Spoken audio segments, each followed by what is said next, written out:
Welcome to the Brighter Side of Education. I'm your host, Dr. Lisa Hassler, here to enlighten and brighten the classrooms in America through focused conversation on important topics in education. In each episode, I discuss problems we as teachers and parents are facing and what people are doing in their communities to fix it. What are the variables, and how can we duplicate it to maximize student outcomes? In today's episode, we dive into childhood trauma and its connection to the transformative potential of yoga within school settings. Can a trauma-informed yoga practice truly enhance academic achievement? Disturbingly, 20% of America's youth experience mental illness, and over 50% of 17-year-olds have encountered trauma directly or indirectly. Dr. Brackett's research in 2019 emphasizes the importance of recognizing the impact of trauma on learning, as failing to do so can exacerbate trauma and undermine students' educational prospects. Adverse childhood experiences not only affect mental and physical health, but also impair cognitive function, deepening the academic achievement gap between traumatized and non-traumatized students. It's crucial to address these issues at the school level, providing academic, social, and emotional support for children. In 2022, a remarkable study led by Lauren Davis titled Trauma-Informed Yoga, Investing in Intervention for Mitigating Adverse Childhood Experiences in Rural Contexts aimed to enhance the well-being of adolescents in rural Montana through the implementation of trauma-informed yoga. This 7-week intervention produced remarkable results, including substantial reductions in anxiety, improvements in depressive symptoms, reduced salivary cortisol levels, and enhanced sleep duration. Qualitative feedback from participants highlighted improved focus, relaxation, and overall well-being, making a strong case for the thoughtful and purposeful application of trauma-informed yoga in public schools. We are privileged to have Kim Louria, an expert in this field and the Yoga Mindfulness Guide at Roots Nature and Leadership Academy, joining us today to discuss the impact of trauma-informed yoga on children and its potential to revolutionize our educational system. Welcome to the show, Kim. Hi, thank you for having me. So what drew you to yoga for children with a trauma-informed focus, and why is it important? Well, I've been teaching for a lot of years. In the first couple of decades that I was teaching, it was in a typical blue-collar, middle-income schools. In July, I think 2017, my family moved from the north down here to Florida. I quickly secured a job in the charter school because school starts the first week of August down here. So it was just a really quick transition from move all your stuff, get in your house, and find a job. Yeah. And so the first school I interviewed at was a Title I charter school, and it was a county school, and they had about 95% of the students receiving free or reduced lunch. And so this was quite a culture shock for me. The first year there, I learned a lot about myself. So, go back a little bit. In the first, over 20 years that I'd been teaching prior to that, I could probably count on one hand the number of times a student fell asleep in class. And by that, I mean, they just nod off because of the droning of the teacher, or the hum of the fluorescent lights. It's really warm in there. Yeah. But at this school, I'm talking like a full-on sleep where the student just doesn't wake up for an entire class period.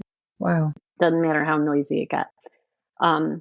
So initially I was pretty offended by all that. And I hate to admit that I even did that loud hand clap over the head to try to wake them up to startle them. Yeah. Which in hindsight is kind of horrible.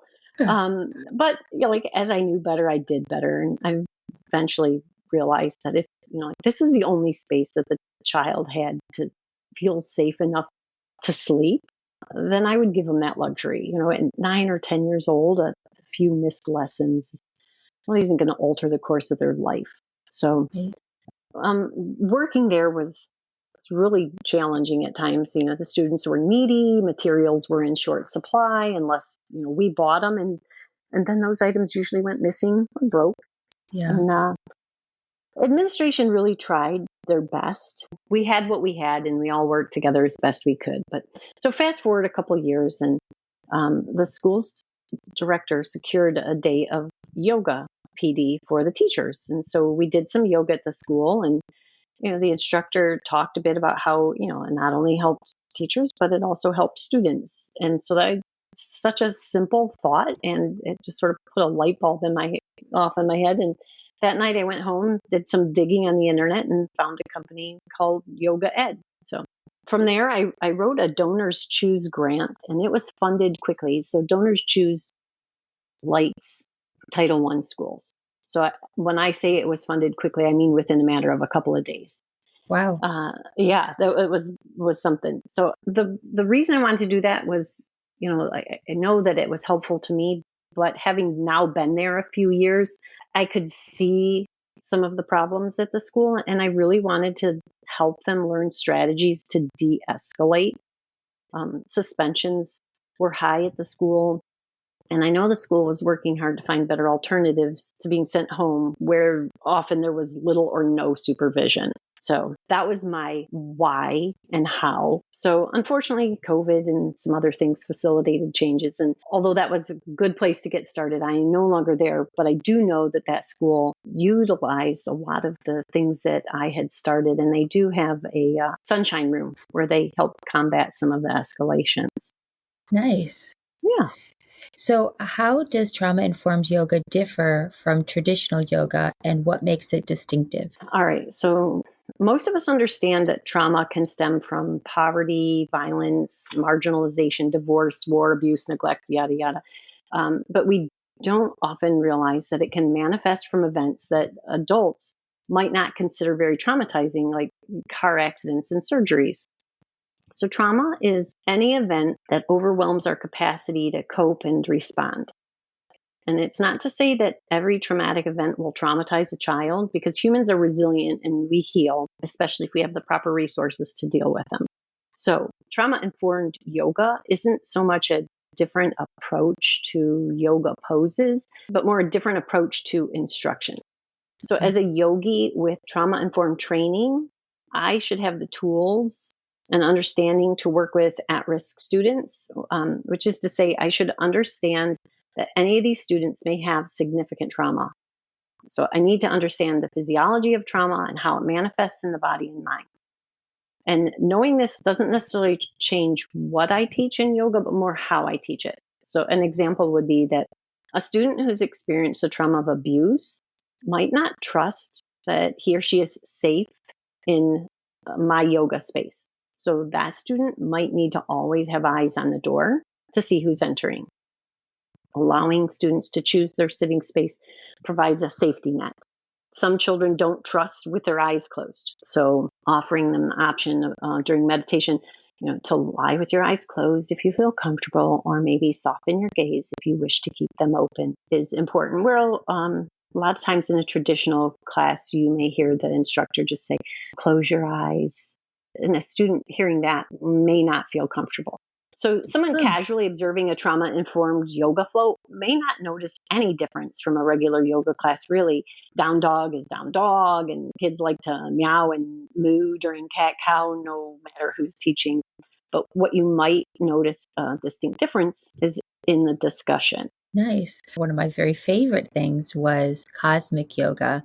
The children really loved being able to act out stories, and I saw that it was a relaxing, fun event for them that they looked forward to being able to participate in. And many parents asked for the information so that they can continue those things at home with their other siblings, or on the weekends, or even like during breaks, because the child enjoyed it so much. So I could see where being able to have access to ways to stretch your body and to relax is really beneficial. And as a teacher, I never thought about, I have said to children, put your heads down and close your eyes. I can't tell you how many times, I taught first and second grade for 20 years, and whether it was that they were talking too much and I needed them just to like shut it down, shut the lights off and say, everybody heads down on your desk. And then even during simple things like time for me to read a novel, everyone, you can put your heads on your desk and close your eyes and visualize. Many times I would have said, close your eyes. So that's very interesting to be able to come back and reflect on my own teaching practice and think of something as simple as that language to be mindful of. Absolutely. I same thing. Spent, like I said, a lot of years teaching, and it wasn't until recently I realized how some of my words were maybe not the best choices. Yeah. You don't really think about it I guess if you're not traumatized by that, or that's not your Right? trigger, then Yeah. how would you know? Like Right. what would alert you to that? So that's Exactly. good to be informed, that one. But there are Excellent. 12 principles for growth that are integral to this approach. Can you delve into how these principles are applied into a classroom setting? Yes. So I'm just going to list the 12 principles of growth for, just The general listeners? knowledge. Okay. Yeah. So be curious, be open to feedback, be willing to take risks, be reflective, be persistent, collaborative, be creative, be strategic, be organized, be accountable, be positive, and be patient. So Okay. those are the 12 principles of growth. The discussions during the yoga instruction tend to focus more heavily on only some of those, about half of them. So if there are concepts I want the students to take away, it would be to be willing to take risks, be persistent, be reflective, be accountable, be positive, and be patient. And actually, the be patient is actually more for me than it is for the kids. Like, for example, be willing to take risks, right? Try new things, even if you're not sure you're going to succeed. So when I introduce a new pose that may present a challenge, I like to share a time with them when I tried something and failed. So, and students generally like my story and always laugh when I tell them about how the first time I tried crow pose. Are you familiar with crow pose? Oh, I still have trouble with crow pose. Well, Yes. I can't do it anymore. There was a point in time when I could, but the first time I tried it, fell right on my nose. And so it elicits a chuckle every time. So Yeah. letting them know that, risks, sometimes you fail. It's okay. The next thing is you want them to be reflective. So just take time to reflect on your learning and growth. And that's not just in yoga, that's in pretty much everything we do. Like, stop and think about what we did today, what went well, what didn't. Be persistent. So when I introduce a pose that is challenging for me, I let them know that I'm going to try it, even though I may still not able to do it, or that I was once able to do it. And if I succeed, they celebrate with me. And if I fail, well, I tell them I'll try again next time. And so just offers them that safe place to know that they can try and fail, but they should just keep trying. Yeah. For them to be accountable, it's generally associated with learning to take responsibility for your own learning and growth. But here I stress the importance of also being accountable for your actions and words. So we have to be careful with the words that we use to others in the classroom. Be supportive if somebody's not doing it correctly, especially with the little ones. If somebody's on your mat, we don't need to hit them and yell at them and tell them to get off, even though the rule is we should stay on their own mat.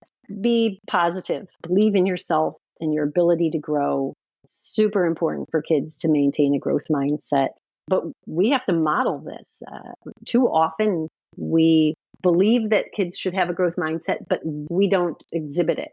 It's very easy to fall in that fixed mindset and just like, oh, I can't do that. I'm old, or oh, I can't do that. I'm, overweight. I'm not flexible. So it's just, I may never be able to touch my forehead to my knees, but I should always say I'm willing to try again. Yeah. And then, like I said, being patient is really more, as much for me as it is for them, if not more so. It takes time to grow.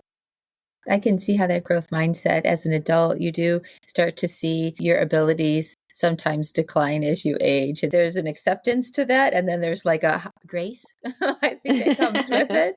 And Yes. recently I was scuba certified.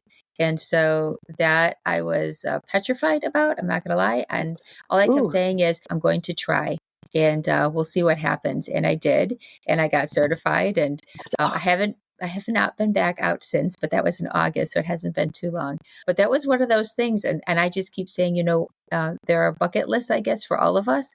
And you just keep having to maybe grow a little bit more and not be Yes. afraid of those challenges, Yes. see where it I'm takes like, I'm you. breathing deeply, trying to get in all that air that you're not getting in your scuba gear. You know, it was terrifying. I'm not going to lie. The idea of it was more terrifying than the actual doing it. But I was so happy to have done it and then to say, wow, that's always a big challenge for me. And I overcame that. So Yeah, yay, and go me, isn't right? it yeah, exactly? Isn't that just it that it's the idea of something frightening is really more Yes. frightening than the thing actually is. It's Yes. the It's that, idea of it. right? So That yes. anxiety and the fear that comes with it of, I guess, the unknown or the possibilities of, death. That's scary. So Yeah, it could exactly. make me pause a little bit, but I pursued. All right. So, how do you integrate trauma informed yoga into a school environment? And what's a typical class experience based on students' age? Okay, so I've been in a couple different schools since I've had this yoga training. The previous schools, it was quite a bit different. So I currently work at the most amazing school ever. And it's because I'm here, I'm able to implement all of the amazingness with these lessons that I do. So at our school, we have three classes: seeds, which are pre K and kindergarten, Okay. sprouts, which are first and second grade, and seedlings, which are third, fourth, and fifth grade. Okay. So I teach yoga once a week for an hour to each of these groups. So teaching yoga 3 times a week. And so an hour, as you might imagine, is a really long time for 4 and 5-year-olds. Yeah. To be engaged.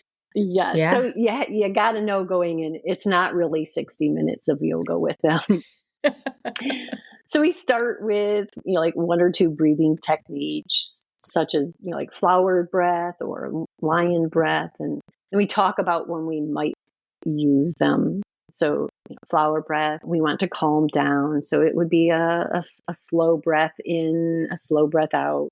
In lion's breath, hey, you do that if you're Oh, feeling a yeah. lot of energy and you want to get rid of some of it. So teaching them, it's not just to calm your body. There are also other breaths for if you're feeling fatigued and tired that will give you energy as well. So anyhow, we do a breath or two and then we practice it a few times. And if I'm lucky, I will get to introduce a pose or 2 or 3 before I've lost their attention. So when I lose their attention, I will, I'll pull out a storybook and I'll read them a story and then read it again, this time incorporating some yoga poses into it. It's like we did caps for Sal. Do you remember that? Oh, yeah. Like it's such an old tale, but they loved it. And it's one you can pull out because for the most part, they've never heard it. And it's always fun to do stories where the predictions are real because they've never heard it before. So anyway, we did caps for sale one day and just did some stretching things and walking things and did incorporated poses in there. And if it's not so much the yoga poses, then the message will be a kindness message. And so we might do 2 or 3 stories and then maybe practice the poses again and maybe play a yoga game at the end. Try to spend 5 minutes to calm down with peaceful music. It usually takes the solid 5 minutes for them to just be quiet for 5 seconds. So the 5 minutes is spent learning this is how we get to be quiet, but it actually isn't 5 minutes of quiet. Okay. So that's it with the little kids. With the older kids, it's kind of the same thing. We'll start with breathing techniques and we'll talk about when we use it. And then this is when we will introduce some topics of discussion. Not so much with the little kids, more with the first grade and up. So I'll introduce a topic for discussion, and depending on their level of engagement, it might last 4 or 5 minutes. It might last up to 10 minutes. And they include things like finesse, centering, focus, kindness, things like that. And then after that, I will introduce or review some poses. And then we'll go through about 10 minutes of a yoga flow where we do poses and breathing. And after that, we play a game or do some partner poses. And then another 5 minutes of peaceful reflection. I think it's important that anyone listening today understand I am not a professional yoga instructor, right? I don't know the name of a lot of the poses. I always have to go back and refresh myself on how to do sun salutation. I cannot remember that. I don't go into the classroom with the intent to create knowledgeable little yogis that have incredibly flexible and strong bodies. I'm just a compassionate teacher that's trying to do better. And I spend as much time as necessary helping them feel their emotions, name them, and learn how to manage them. So I'm not great at it. I'm just still learning myself. There shouldn't be a fear of jumping in and trying it. I think the kids are very forgiving and they love to learn new things. And so they would love to join the journey of, let's try this approach into something kind of maybe new, Yes, and that we could all benefit from. absolutely. The kids are very forgiving. Absolutely. And a couple of them have, I don't know if their parents teach yoga, but they'll say, oh, yeah, that's X pose. And I'm Right. like, yeah, that's it. Great. I'm glad you knew that. And then in my mind, I'm like, because I didn't know. Called it something else. So can you shed some light on the academic benefits that students derive from practicing trauma-enforced yoga? Absolutely. So to start, let's take a very simplistic look at our brain, right? So if you hold up your hand and then fold down your thumb, like you're showing that you're 4 years old. Yeah. Now fold your fingers over your thumb like a fist with your thumb inside it. Okay. If you do that with both hands, you have a pretty good representation of your brain's actual size. Okay. So just looking at one of those hands, your 4 fingers on top would be what we would call your thinking brain, which is made up of your prefrontal cortex. And it is responsible for solving problems, logic, planning, organizing, giving you the flexibility to shift if necessary. And then your thumb would be your amygdala or your feeling brain. And your feeling brain is responsible for looking out for danger, feeling big emotions like anger and fear, and it will jolt your body into action. So when your feeling brain is activated, it shuts off your thinking brain. So suppose you turn a corner and there's a wild animal. So your brain would signal danger and your feet would start running. It would do little good and probably a lot of harm if your thinking brain stayed activated at this time and started wondering, wonder what kind of animal that is, and calculated how quickly you would need to move to outrun it. So by the time you finish your calculations, you'd probably be lunch. Yeah. So after you escape the wild animal, it takes some time for the calming part and the logical part of your brain to retake control of your brain. So a child who is dysregulated or suffering from anxiety is trapped in that feeling brain. Okay. So if I know that my feeling brain is activated and I know that my thinking brain is shut off, it's pointless for me as a teacher to try to get that child to learn anything. They just simply can't, right? Right. It's not that they don't want to, they just can't. Physically cannot, because the learning brain is shut off. So now imagine you run into wild animals nearly every time you turn a corner. Your feeling brain would be in a constant state of activation. And the logic and calm parts would really struggle to get back control from the feeling brain. And trauma is like that. So a rudimentary lesson from a neuroscience book I read compares neuroplasticity of the brain to a path in the weeds. So if you travel a path from, like, say, the parking lot to the beach through some very tall weeds, you might struggle to find that same path back. However, if you traverse that path many times, it will become worn and it's easier to traverse. Someone who experiences trauma often will more easily slide into the feeling brain. So if I take that idea and apply it to breathing techniques and classroom discussions, I can feel confident knowing that the more we practice these techniques and the more discussions we have about our mind-body connections, that we can make a more worn path back to the thinking brain. So that's a lot of talk to set the stage to say, like, I try to incorporate tools from somatic-based therapies, practices to help students address symptoms like anxiety and dysregulation, depression, and dissociation. By that, I mean, I'm providing tools to their toolbox to address just the symptoms, right? It would be the equivalent of me seeing someone with a runny nose and giving them a tissue. I can help them with the symptoms of a runny nose, but if you want to know why it's runny, you're going to need a physician. I'm not qualified to evaluate or treat you for anything, any of the dysregulation. I'm just giving you the tissue. It's a good way to think about it. How have the children responded? They love it. So the other day we had some fun activities at school, and I said to them, like, how about we just don't do yoga today? And collectively, no, let's do yoga. Oh, that's so yeah, good. no, they really do enjoy going in there. And I try to make it fun. It's not poses and breathing. There's a lot of the fun games too. So then learning partnership and things like that as well. So for those interested in introducing trauma-informed yoga to their children or their students, where can they find some resources and support? So I would say start first with Yoga Ed. It's an amazing online resource. So they provide classes, online classes, from chair yoga to yoga for differently abled students, as well as trauma-informed and regular yoga for children of varying ages. Very nice. So Well, thank it's the you. best place to start. Of course. Thank Awesome. you. Yeah. Thank you so much, Kim, for sharing your insights on the impact of trauma-informed yoga on children and its potential to reshape our educational system. Thank you for having me. Reflect on how trauma-informed yoga can benefit the children in your community or your own family. Initiate conversations with your local school, your child's teachers, or within your family circle to explore the introduction of trauma-informed yoga into their lives. If you have a story about what's working in your schools that you'd like to share, you can email me at drlisarichardson-hassler@gmail.com or visit my website at www.drlisarhassler.com and send me a message. If you like this podcast, subscribe and please tell a friend. The more people that know, the bigger impact it will have. If you find value to the content in this podcast, consider becoming a supporter by clicking on the supporter link in the show notes.